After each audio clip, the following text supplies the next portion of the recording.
Guys, how's it going? And welcome back to the final race reaction of the 2021 season. And I can't believe we're here already. The season is over. Max Verstappen is champion, and well, once again we've got loads to talk about, lots of controversy. And yeah, what a way to top off 2021 with more FIA controversy. I wouldn't have expected anything less, to be honest. So yeah, crazy race, and obviously, like I said, the last race of the season. But yeah, let's stop waffling. Let's get straight into the race reaction. So let's kick it off then with Red Bull. And like I said in the intro, Max Verstappen won the World Championship for 2021 and won the whole race as well. Obviously, there was lots of controversy over this, obviously with the safety car right at the end, and then obviously the lap cars being allowed to go through. Only the 4 or 5 that were in between Hamilton and Verstappen. So it was kind of gifted to him, I'm not going to lie. And a lot of people I've seen on the reactions on social media and stuff have all said that Lewis was robbed. And yeah, Verstappen did get very lucky, obviously being on the fresher tyres as well. Mercedes not wanting to give up track position at all, just in case the safety car went to the end of the Grand Prix. But yeah, it was a bit of sour taste to the end of the season, unfortunately, and it was such a shame as well, because you know we've literally come this far and it's been the most incredible season we've had in such a long time, probably since 2012, I would say. But yeah, no, apart from that, Max, well done. I mean, you've done incredible this season, and you know, obviously, like I said, I am a Lewis fan, but you know, he does deserve it, and the guy fought really hard all season long. So congratulations, Max. I'm sure you'll go on to win many more as well, that's for damn sure. So yeah, so Max Verstappen won the race, and also took fast lap as well. Like I said, he obviously had the fresher tyres as well, so obviously he got the championship. And Sergio Perez unfortunately actually retired halfway through the Grand Prix, but that does not explain the full story, because he did really hold up Lewis. I think it was after Lewis and Max both pitted. Perez stayed out, held Lewis up, and literally he brought a 10-second gap down to about a second. So a really good driving from Perez. It was a little bit controversial when he was in sector 3. He was purposely really slowing down in some of the slow corners. It does class as dangerous driving and unsportsmanlike, but nevertheless, Perez, like Verstappen said, is a legend for that. But yeah, like I said, unfortunately dropped out of the race. I'm not really sure why, to be honest. I think they just decided to retire the car. I don't know if it's because he had an actual issue or what, but yeah. So next up we have Mercedes, and like I just mentioned, Lewis absolutely robbed at the end. I still don't really know what the reason was behind the lap cars. Only those lap cars being able to be go through. I'm not really sure. Yeah, but Lewis drove again brilliantly all season. You know, he had some up and downs compared to his previous few years, but to come back the way he did and, you know, give Verstappen that much of a fight, and when you're on the back foot for that long as well throughout the season, I just felt like the way he's matured, and well, he's always been mature for quite a long time, but the way he sort of stayed composed and, you know, really took it to Max in those final few races as well. It was really well done. But yeah, obviously for the race, he obviously got a very good start, and then obviously down into turn 5, I think it was, the sort of chicane for the first sort of overtaking opportunity. Max goes down the inside, Lewis has to cut the corner, and the FIA said he doesn't have to give the place back because Max forced him off, which I feel like he did. He didn't really have anywhere to go.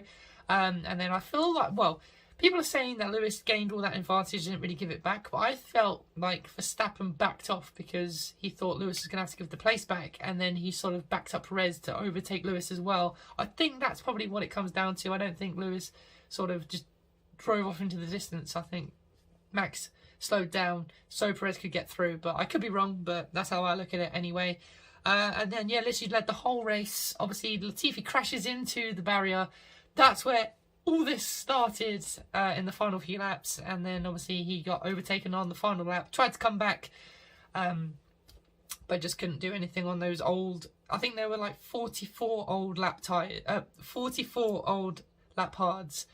Like, I don't know what the man could have done apart from what he did, and I'm surprised they lasted as long as they did as well, unfortunately. But yeah, unfortunately Lewis, I think, well, Mercedes protested two of the incidents. So one was overtaking, well, Verstappen overtaking Hamilton behind the safety car, which he did technically, but it's not really classed as an overtake. I mean, his front wing just edged ahead, which isn't really classed as an overtake, I suppose. And then obviously the other one was the whole lap car situation, but both of them got denied. I don't know if Mercedes are taking it to court or not. I hope not, because it kind of is done now. Like, yes, I'm sad that Lewis lost, but again, it's, you know, I don't think they're going to be able to take the championship away from Red Bull, but we'll see what happens. This is Toto Wolff in the end, but yeah, so yeah, Lewis unfortunately only second and didn't win the Drivers' Championship. But we'll go on to Bottas next. Bottas, obviously, his final race for Mercedes as well. I loved his tribute helmet for this year as well. For this race, sorry, it was really, really cool.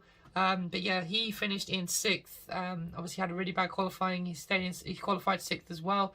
And yeah, just didn't really have much pace to fight through the field. I mean, he was having a few good battles here and there, but then I don't think the safety car helped at the end and whatnot. But yeah, I don't think he was too disappointed. You saw him running into the water at the end of the race as well, which is pretty funny. Like, all this controversy going on with the Mercedes, and Bottas is just out the back, just jumping in some water. Like, it was brilliant. He just didn't care about Lewis's championship or anything like that. Well, I'm sure he cared, but the way he like sort of was just doing that just didn't really show that he did care. But yeah, Bottas' last race for Mercedes ends up in P6. But you know, yeah, I've enjoyed Bottas at Mercedes. Like I said, I know he hasn't had the perfect season this year, and you know, he's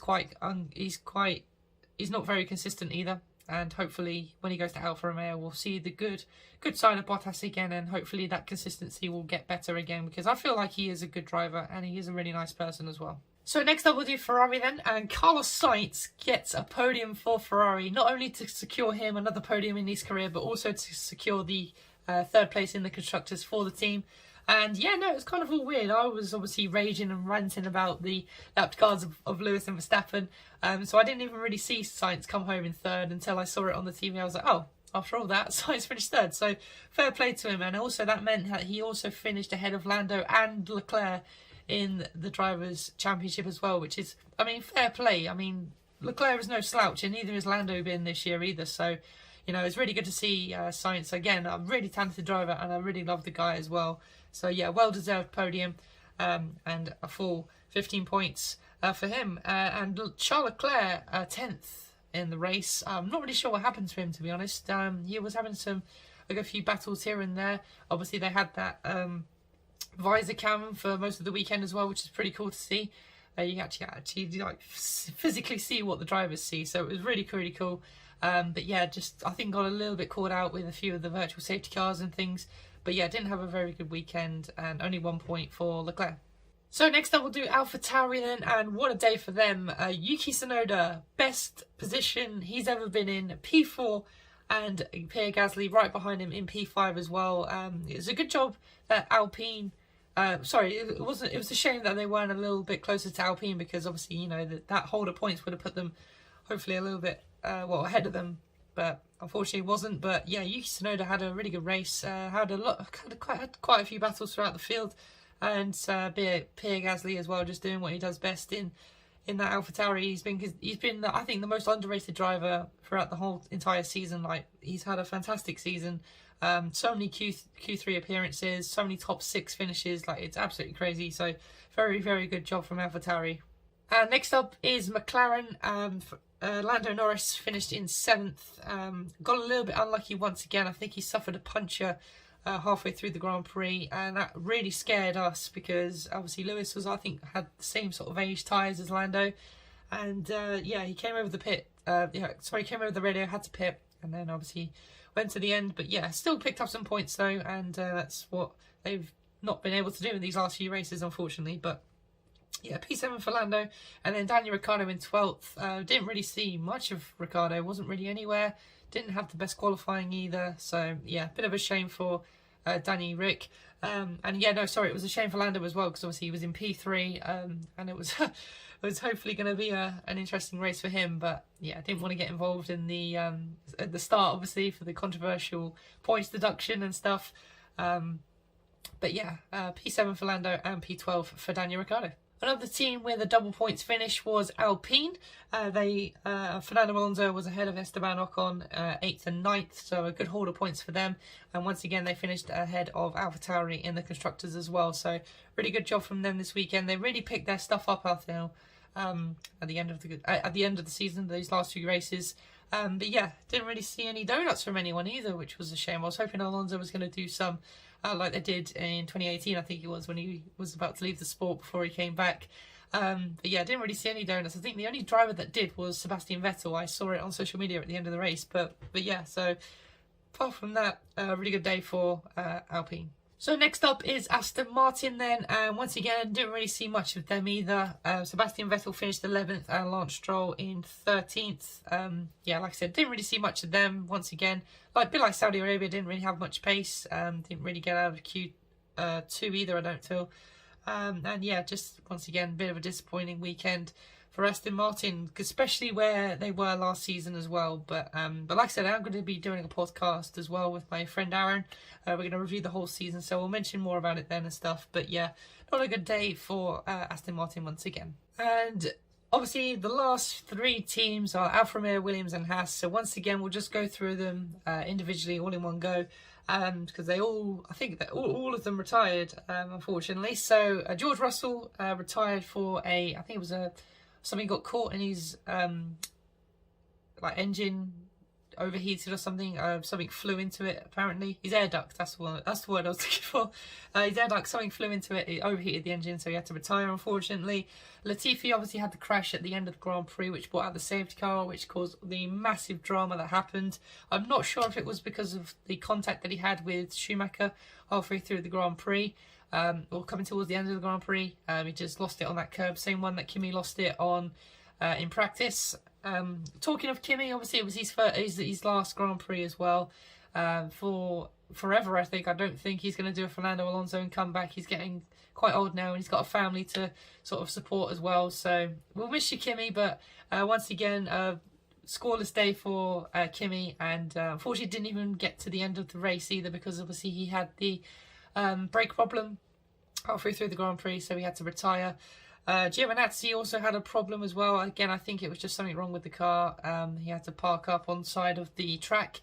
I swear these drivers don't know how to park either. Literally, he was on the exit of a really fast corner, and there was literally a marshal post like right next to him, like a few yards back. Like, come on, please use your brain when you're parking your car on the side of the track. It's so annoying when people just do it and cause a safety car. It's so annoying.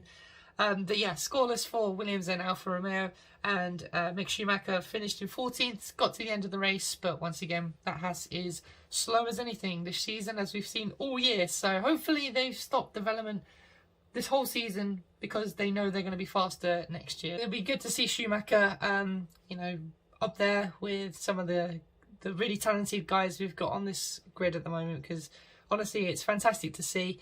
So yeah, hopefully they're a little bit faster next season, but yeah. So he made it to the end. And then Nikita Mazepin unfortunately tested positive for COVID just before the race started. Well, on race day in the race morning. So unfortunately he couldn't take part. So that is it, guys. We've come to the end of the 2021 season. No more race reactions for this year. But like I just mentioned, I'm going to be starting a brand new podcast called The Mastercast with a few other people. We're not going to be just doing F1 content on there. We're going to be doing like some other bits as well, just like normal like podcast topics and stuff, just to make it a little bit more interesting and spice up the content for everyone else who's not just a Formula 1 fan. But yeah, 2021 is all over, and like I said, it's probably one of the best seasons we've had in a very long time. Definitely the best season in the turbo hybrid era, I think. I think the other ones are up there are 2014, 2015 and 2016, mainly because of the, obviously, battle with Lewis in Rosberg. I think that was a very, very spicy few years for a lot of people. But yeah, 2021 has just blown my mind. I cannot wait to talk about it on the podcast with my good friend Aaron.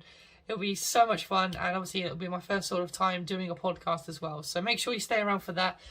Obviously, let me know all your thoughts in the comment section about everything that happened throughout the season in this race as well.